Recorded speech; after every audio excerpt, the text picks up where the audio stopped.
wish to support this bill. And in supporting this bill, Mr. Speaker, I want to say that I've worked in many years on the issue of equality and the issue of equity, where equality is about making sure that everybody is at par. Equity is about bringing those who are behind to the same level as the ones who are ahead. Mr. Speaker, the Equality Fund seeks to realize equity. And I want to say very proudly that I played a big role in the provision of this also in the Constitution, amongst other people.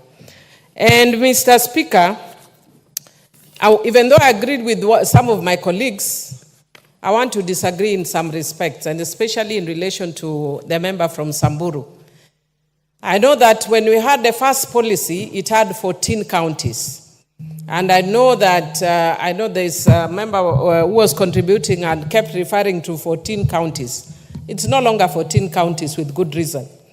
There are no 14 counties in the Constitution. And the first policy tried to identify 14 counties based on history of what we have considered as marginalized in this country. And Mr. Speaker, after the implementation of those 14 counties, one of the things that was coming out clearly is that there are definitely pockets of marginalization in this country. I'll give you an example of my own constituency. And I'm glad that Mfangano Island and Gembe wards in my constituency, Mfangano is actually now a sub-county, have been included. And I want to say that one of the reasons that Mfangano Island has been included is one, for you to reach Mfangano Island, you can only go by water. There is no road. There is no public transport by the government for you to go there. So if you have no money, you have no way of getting there. Let's start from there. Secondly, the ring road on Mfangano Island, for the very first time, has been done. And the president himself went there to launch the ring road. Why was he launching it? Not because he was doing a tarmac, but because they are doing a maram road. Because in Mfangano Island, there is no maram road. So if you want to tell me let us be equal and look at counties in general, when will we ever reach Mfangano Island where there is no maram? If I go to in Mfangano Island, sometimes I take my photos in my constituency, and I hear people who are ignorant, when they see me in a motorbike or walking, they say you are doing PR. In Mfangano Island, I will use I'll use a boat to reach there. I will use a four-wheeler up to a point. I will use a motorbike up to a point. And then the areas I just have to walk. Even a motorbike can't reach. When we say that we are only going to areas, counties that are generally marginalized, when will we ever reach Mfangano Island? You can say the same thing in relation to parts of Gembe that has also been included. There are areas that have no schools, no roads, and they are perennially cut off. In fact, recently when we had the rains, a place in my constituency called Sikri is always cut off.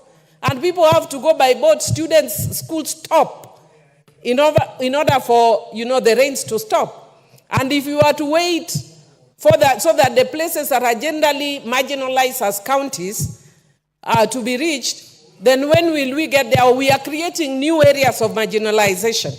We must carry everybody together. I know that there are areas that are expert at pushing the agenda and by screaming marginalization, which is okay because they are marginalized. Our areas, we don't scream marginalization. We tend to scream democracy. But I can tell you, Mr. Speaker, we will be screaming democracy and marginalization.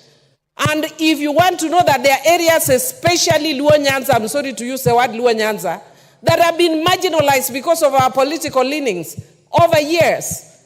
Opposition areas never get money. In fact, I am so happy that we get CDF. The first time I saw a school, a wonderful school as I was passing in your constituency actually, and when I was passing and I saw a nice school and I was like, before I became an MP, and I said, wow, that's a nice school. Because it was a very transformative school.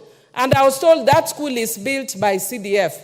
And I was so proud to discover that it's my grandfather that actually donated that land.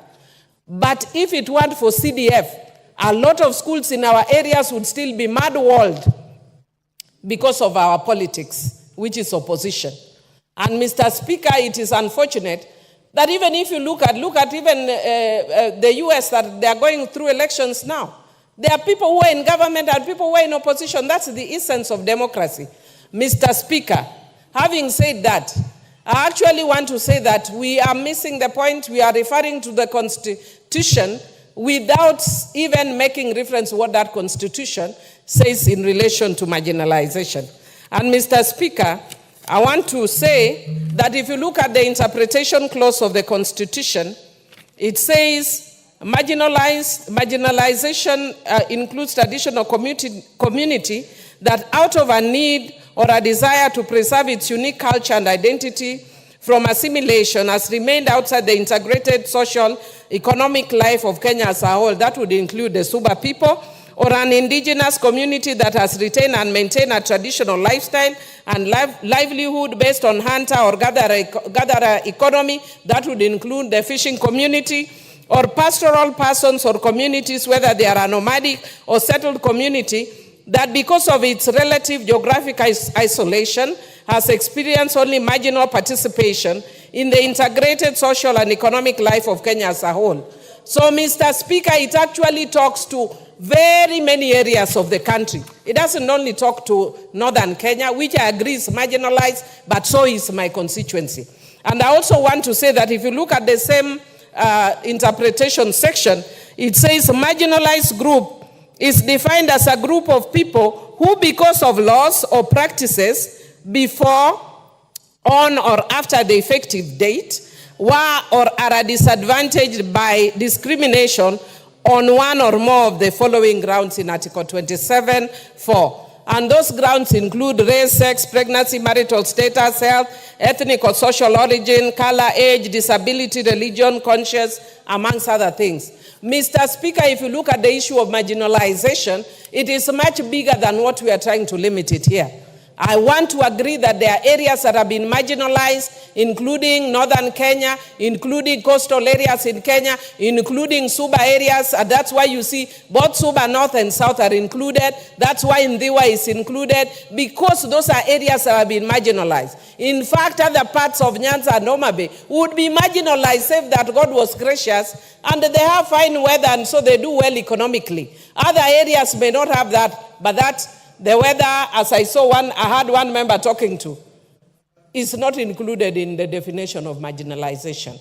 Having said that, Mr. Speaker, I want to say that I want to encourage and agree with my committee, the Budget Committee, that the arrears should be released so that we see the effective use of this fund.